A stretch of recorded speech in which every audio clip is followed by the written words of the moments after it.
When people come here for confirmation training, they think that we're going to focus on gating, stacking. That stuff's the easy stuff. That's a no-brainer. Where the problems start to come into place is that you have no connection with the dog. You have no solid communication with the dog.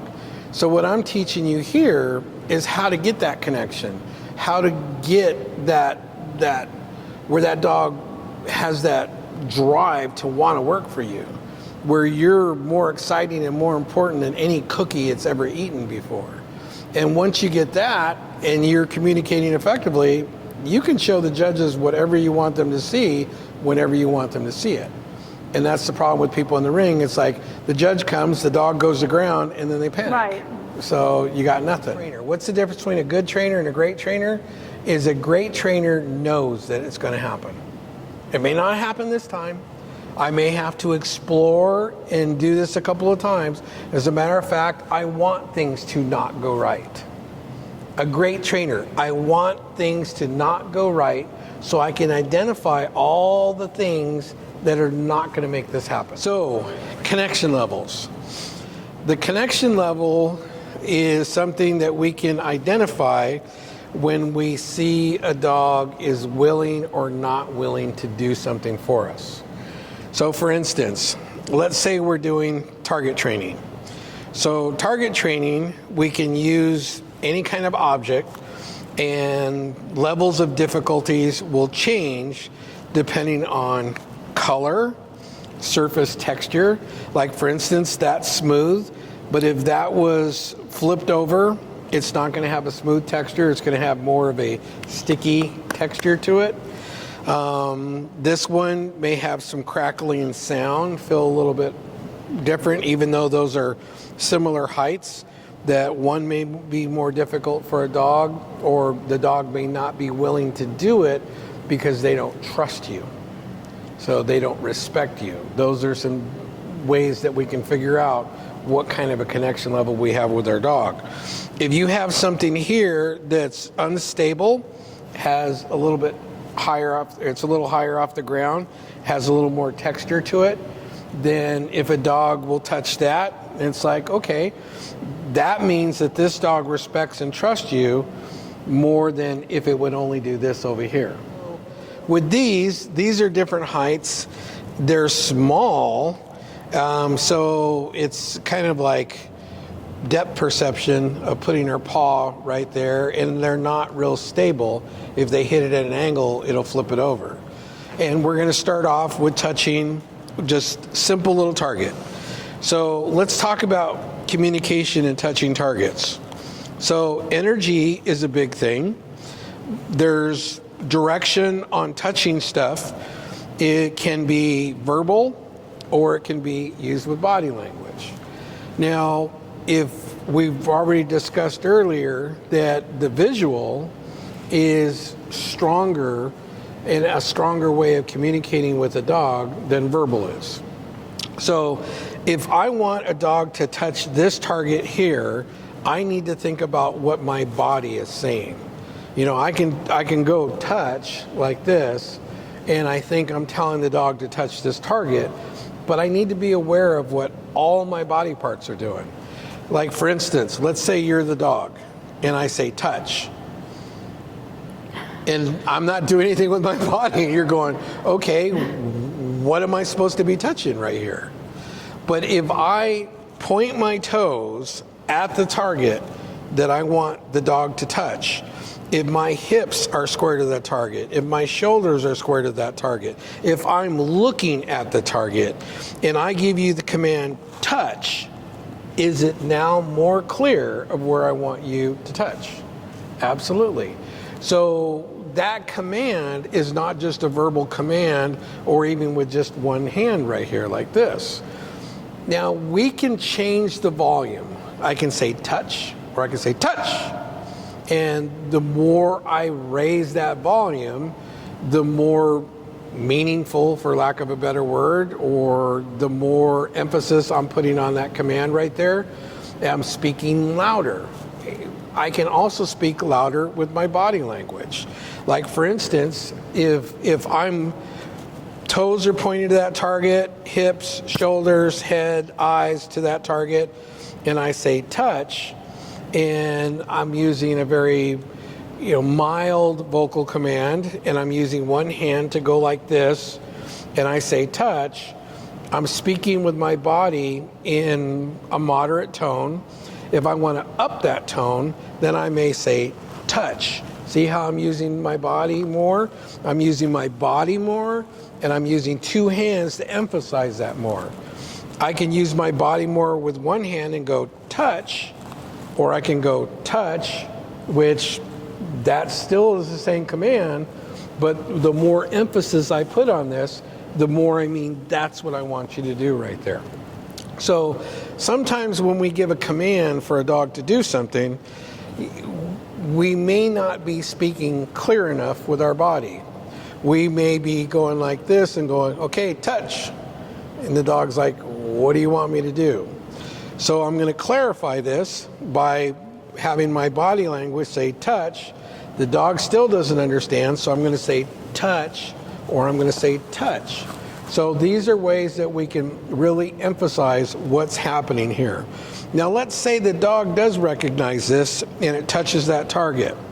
So what we want to do is we want to mark that situation. This dog did something spectacular. So the second that paw comes off the ground and it touches that target, as soon as it touches that target, yes! And it can't be yes. It has to be strong. That's why, clicker training. Clicker training is something that's used in the pet industry. The pet industry is a multi-billion-dollar industry. A lot of money to be made there, a lot of basic skills and stuff like that. But with a dog show brain or a primitive, well-bred, selective breeding brain with primitive instincts, I want to also show the character and the spirit of that animal. So I want to show more energy. So what I mean by this is, let's say I asked you to touch this target and you touch that target. And after you touch the target, I went click, click. How exciting is that? It's not exciting. It's not exciting. And I want to show spirit. I want to show enthusiasm for a show dog. I want the judge to be able to see all that. So I'm getting that dog prepared for that by yes. And also I'm motivating that dog to, wow, that felt good. I want to do some more. If you are training the family companion or pet training, then you don't need to show spirit and enthusiasm. You're just marking that moment that you did something correct. So that's what the difference is between clicker training and that yes to be used for showing enthusiasm, the spirit of the animal, and motivation to really want to work. Now, if you're doing this, you can't get tired.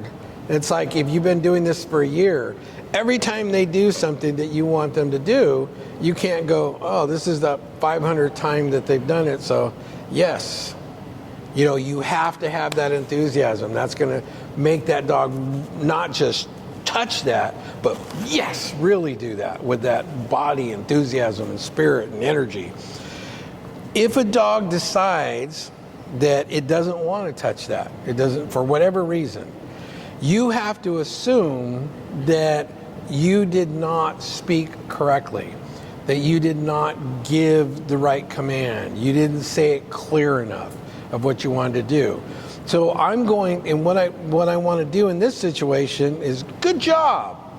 This is kind of an attaboy, good job, thanks for participating. You want to keep that motivation going. You don't want to sit there and be angry about this or emotional about this and make the dog not even want to be in this ring with you. Good job, good. But then when the dog does this correctly, yes, that's when you mark that with that clear yes, and the timing and that energy and enthusiasm is everything. Okay, so we go over here, we touch this target, the dog does it fantastic, yes, with all that energy. We go over here to touch that target, the dog refuses it, good. we're not going to harp on this. Okay, if the dog's not going to do it, it's not going to do it. We come over to this next one right here, same thing. Come over to the next one, same thing. If the dog refuses this target right here, then maybe we'll come over here and do the last one that we were successful in getting the dog to do, instead of just ending it right there, or go play. Now, when we're talking about playing, you know, jumping ahead a little bit here, is post-exercise. So after that exercise is over, we want to do something fun like that dog does. What does this dog recognize as fun? When you're watching a whole pack of Rhodesian Ridgebacks playing, what do? You know, they're running, they're pushing each other, they're butt slamming, you know, all this stuff. They can get a little rough. You know, if you have to get on all fours and you're on the ground and you're butt slamming and stuff like that, you need to be recognized during play. You need to be recognized as one of them. You're talking about when you lived in Chicago, okay? When you lived in Chicago, your body language was different, right? So you kind of puffed yourself up like this. So you didn't look like prey. Right. Now, if you're in a place where you're like Disneyland with, you know, butterflies and unicorns and stuff like that, you're not as worried about situations with bad people out there. So you don't have to have that type of body posture. So you're blending into that group. If I'm filming great white sharks, I'm not in a cage, then if I don't want to get eaten or bitten, then I need to make them believe that I'm a great white shark. So in the presence of a great white shark, I'm going to be more like, you know, I'm the bad dude. You know, I'm the threat in here. I'm looking for prey. If I'm like this, then my body language, my heart rate, my breathing rate, all those different things are going to give the signal that, hey, there's potential prey right there. So when you're doing this, you've got to be that leader. When you're playing with them, you have to be part of that pack. They need to believe that you're a Rhodesian Ridgeback. So that's what I want you to have for your mindset right there. Okay, any questions on what we've talked about on these 4 targets right here? Because we connected it with the sheet in the notebook, are we giving the stay signal before asking to touch? This is the beginning. Those are going to be some notes that you're going to take home with you. So I don't have to. You don't have to do that. it. Yeah, you don't have to do that. As you practice, you can do that because we also have to go over the basic skills. So we're assuming at this point they don't know or really have stay and sit and all that stuff down. So when I bring my dog in, I'm not going to. You can. If your dog knows what that command is. But she might. But I want to start without it first, like you just said. So then you're going to just kind of stand in this area. That's my question. Do I have to get her ignoring me before I start? You don't have to get her ignoring not you. This time. We're just going to be in this general area. And then what you're going to focus on, where are my toes pointed? Where are my hips? Where are my shoulders? Where are my eyes? And then I shake my hand. That means the command is coming, and then give that command. If they don't do that, I may need to get closer. I may need to speak louder with my body. You know, use all the tools that you've got to try to touch.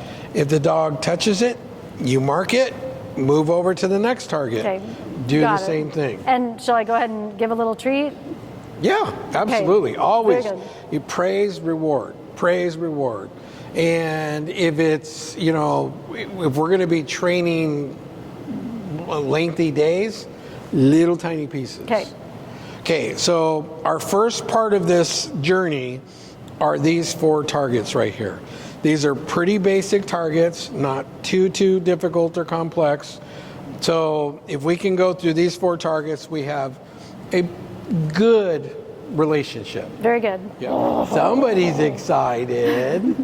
Yes. Touch. Yes. Oh, yes. Okay, a little stronger on your yes. Good girl. Good girl. Touch. Good Yes. job. Oh, Yes.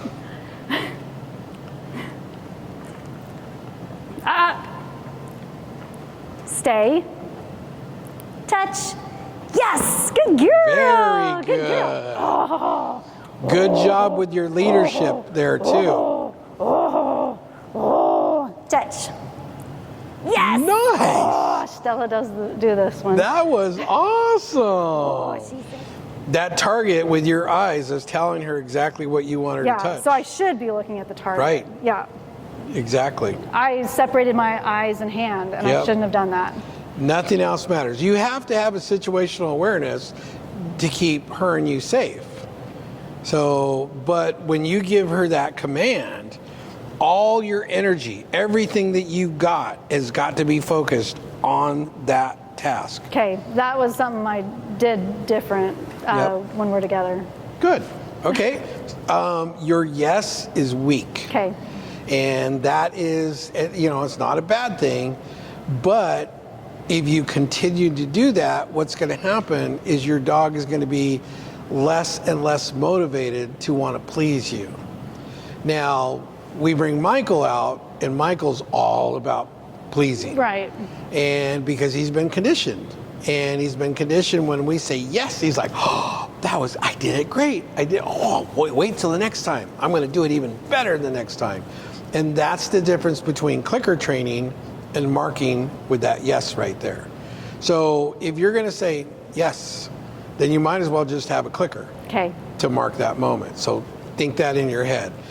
We have this area right here where it's kind of at a slant. That's at a slant, so that could be a higher level of difficulty there. We could even try a situation where we back the dog up and have them put their rear paws on here. So how do we transition her to get her over to the point where that climb is and get her to back up on that climb? So just ignore her, and I want you to just do a walkthrough and figure out how you're going to transition to get her over there.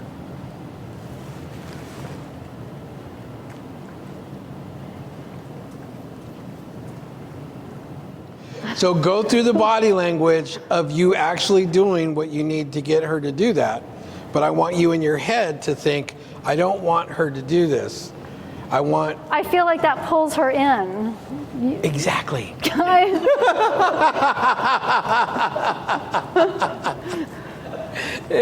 Ding, ding, ding, ding, ding. Yes! But if you're trying to get the dog to follow you, now you're putting pressure on this dog. Mm-hmm. I would call that invisible pressure. People don't realize that they're actually even doing that. But I feel the difference. Yep. And especially when they're looking at their dog and they're saying, come here, that's way too much pressure. And so these dogs are like, no, I don't want any part of that right there. Again, with your brain, I want you to not want her to do this. But with your body, I want you to speak very clearly of what you want her to do.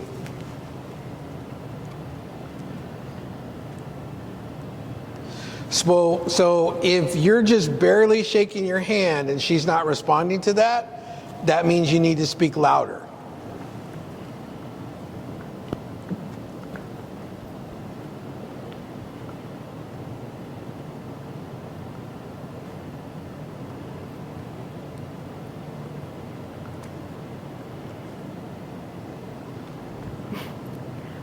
Back. Back.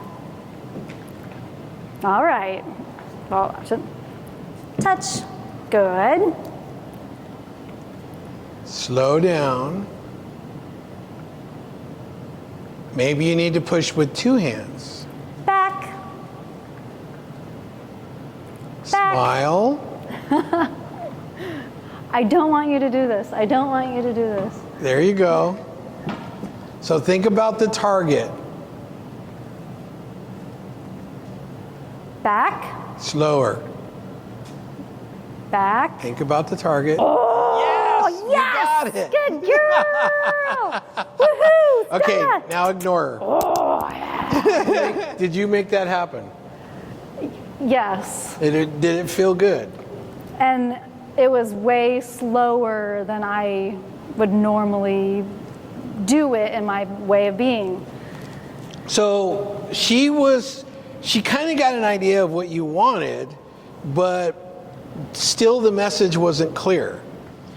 So if I start out here and my feet are close, then that didn't work. Okay, boom, I saw that my feet were too close. I got to eliminate that. So now I come in with a wider stance. Okay, it still didn't happen. What's the next thing? Well, my signals are too fast. The dog isn't picking up on the signals. So I'm going to slow down now. Okay, that's better. So the more I can identify all the things that are not making it happen, the more I can consistently make that happen. That's the key from being a good trainer to a great trainer. And if you're not as knowledgeable enough in the beginning, self-training, then it's good to have video of that exercise and have somebody coaching you that can identify those things that need to be tweaked. And how quickly were you able to fix these things and make that happen? Very quickly. Very quickly.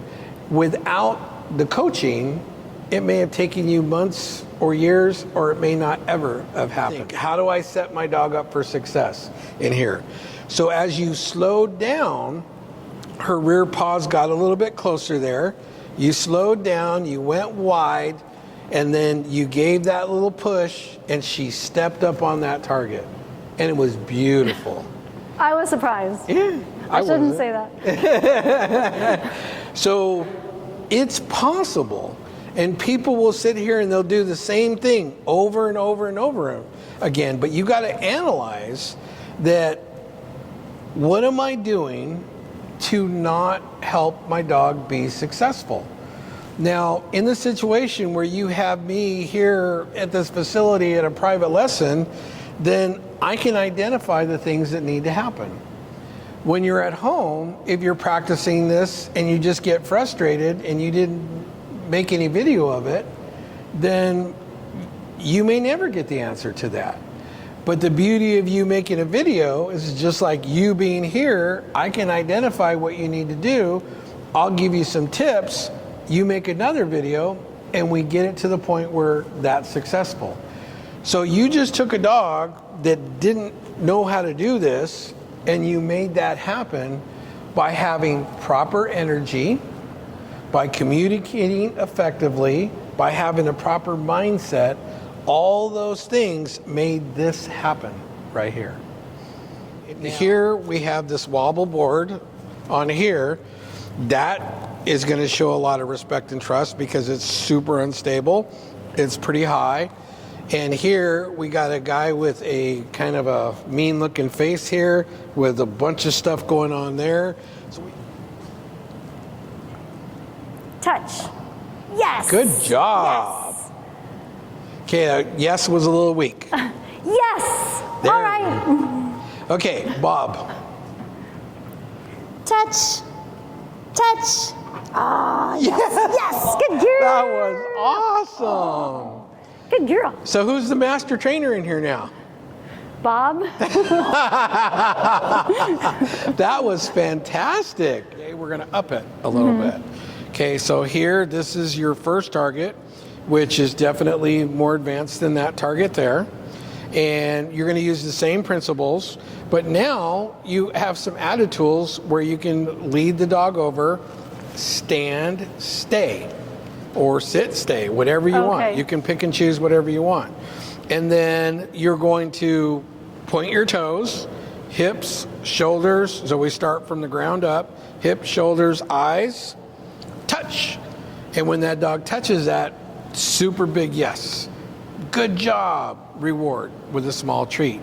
Get your dog set up for target number 2. So target number 2 is this one here, where this is a double stack, so it's really unstable. I've not done that at home yet. Yep, so this will be a good one for number 2.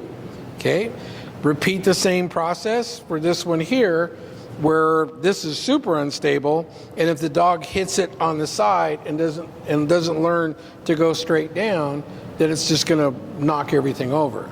And if that happens, do I stay good? You can say good. Okay. Yep. And then if it comes straight down on top of it like this and puts its weight on top and it doesn't knock it over, that's a yes for this.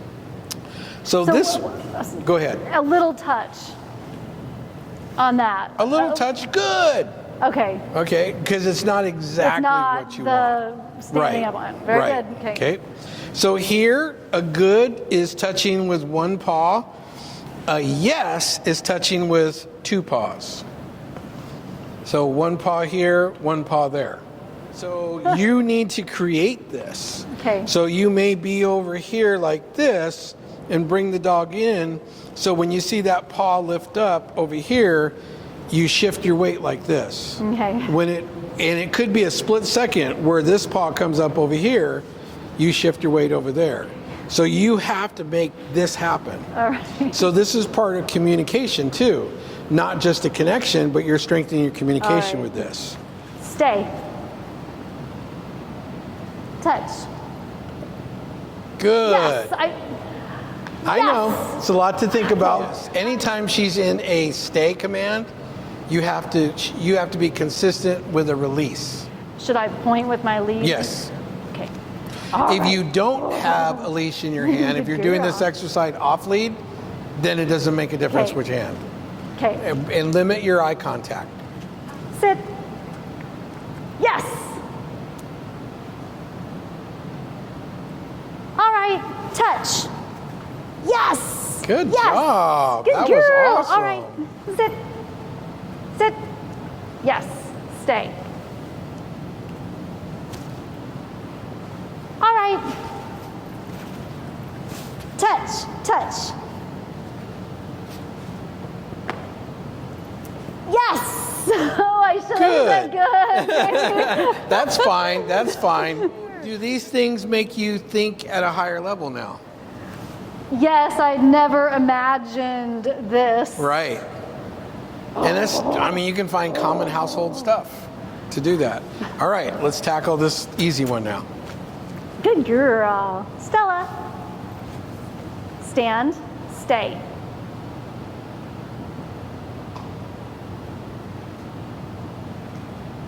All right, touch.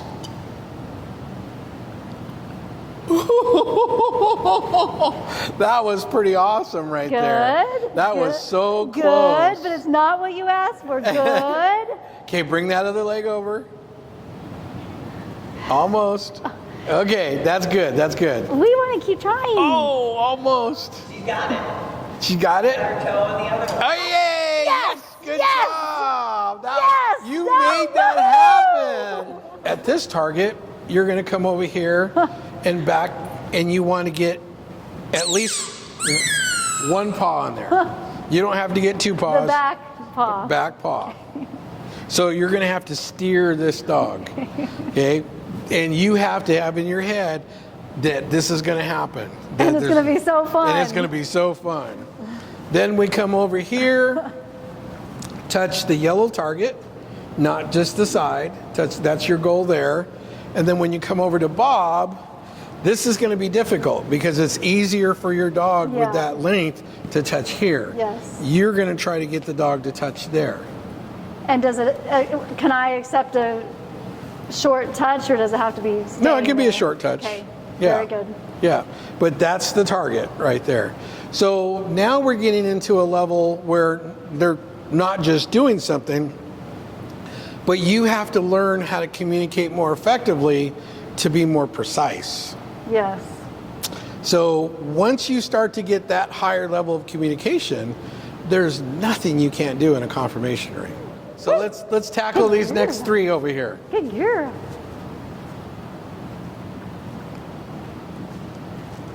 So I'm over here. Mm-hmm. Stella.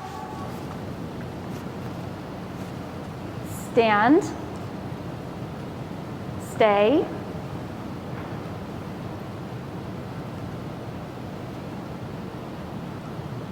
This way. Back. Now you can, if you back her up, like the further away she is from the target, the harder it's going to be. So you can back her up, tell her stay, and then start over again where you back her up again. You can do little choppy pieces. Good. This way. Stay. All right, back.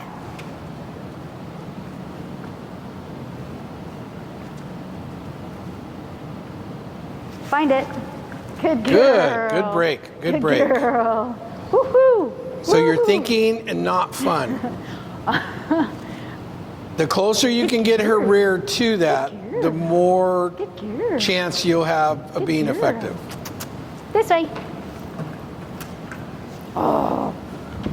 Good thinking. Stay. Ooh, good job. Stay. Yes. Yes. All right, back.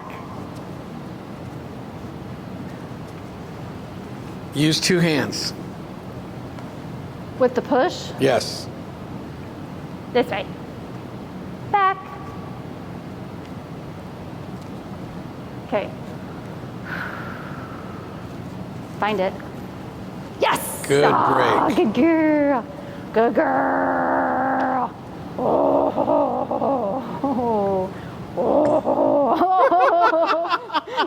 Come here, baby. That was so funny. She kind of like pushed that off right there. It was like nobody watching. Mom's not going to notice. Yes! Yes! Oh, good girl. Good. Stay. Yes. Yes. Yes. Good girl. All right. Step. Yes. Stay.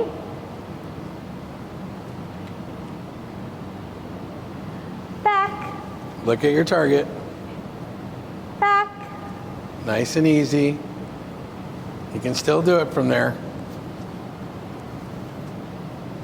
So widen your hands like you're corralling her backwards. Yes.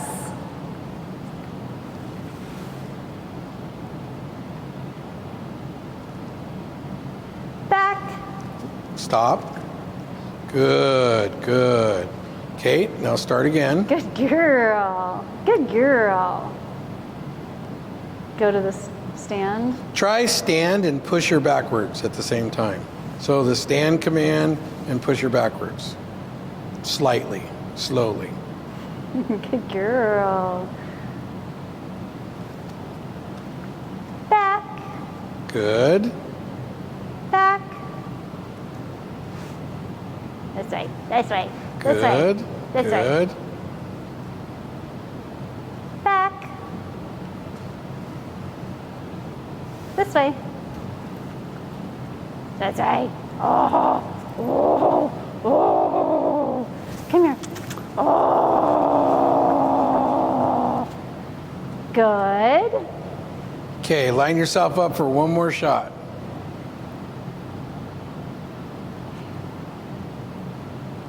Don't think. Because if you're thinking, just play and have fun. Whatever happens, happens.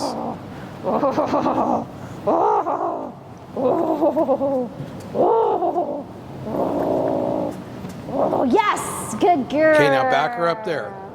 Good. Back. Back. Almost. Back. Almost. Almost. Back. Almost. Back. Almost. Back. Oh, so close. So look at where you're at. So you're like this, and that pushed her that way. Yeah. So what you needed to do is the exact same thing, but get on that side to push her this way. So let's give her a break from this one right here. Oh, good And girl.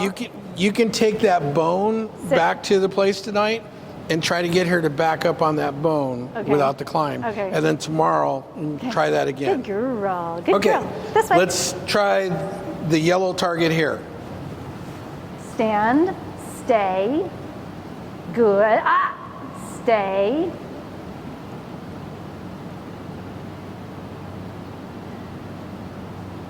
All right, touch. Touch. Give me the treat now. Touch. Give me the treat now. Touch. Touch. Give me the treat now. Stella, touch.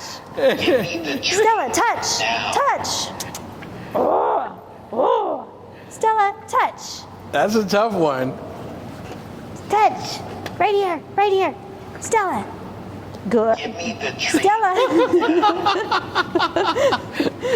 Stella, touch. I need to change that to give me the damn treat. Touch. Touch. Give me the treat. Okay, try this one. All right. This way. This way. Touch. Oh, I didn't do this. Touch. Right here. Oh. Oh. Oh. Stella. Stella. Stella. So maybe Down. almost like a little running start. Down. Yes. Good. Stay. All right. Good girl. Good girl. Oh.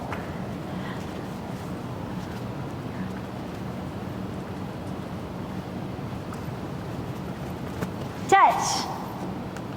Yeah. Yes.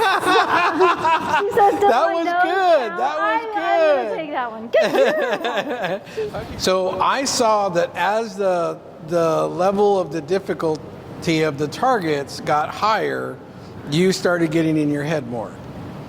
You were more fun at simple, and as they progressed, you started thinking more. Yes. And then she started questioning more.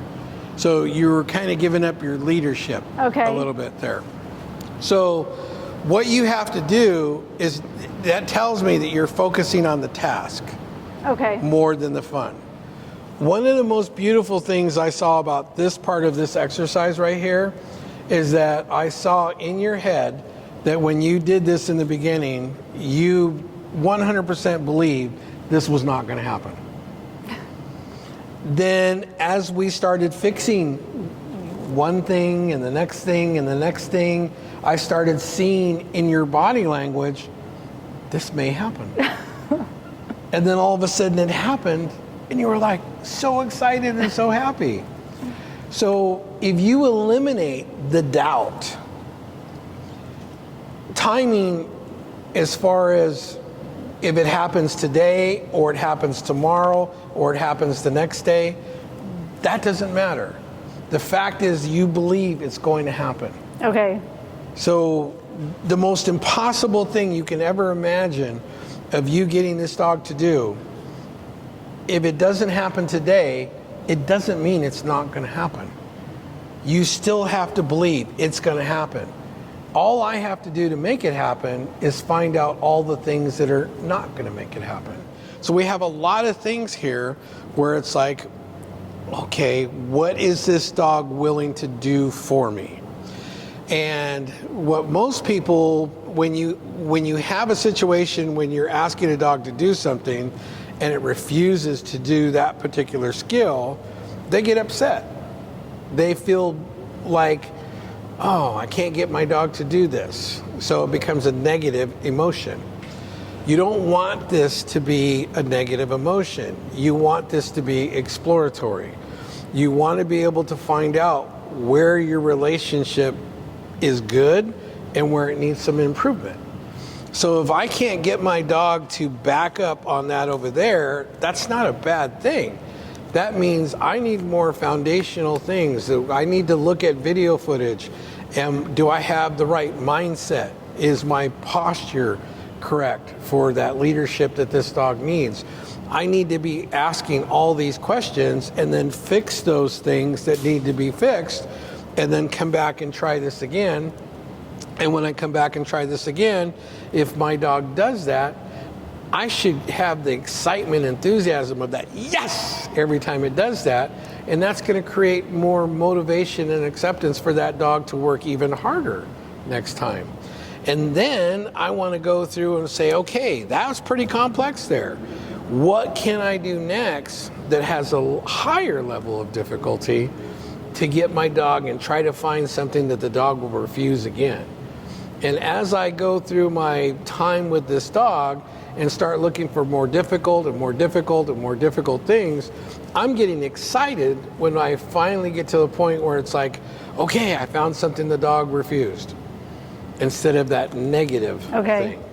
And then when I find that refusal, then that's my next thing I need to work on.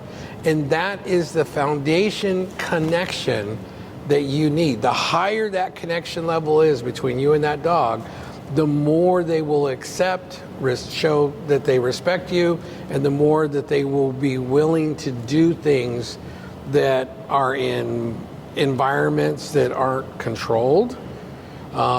Sight, scent, sound, distractions, other dogs getting reactive, things like that.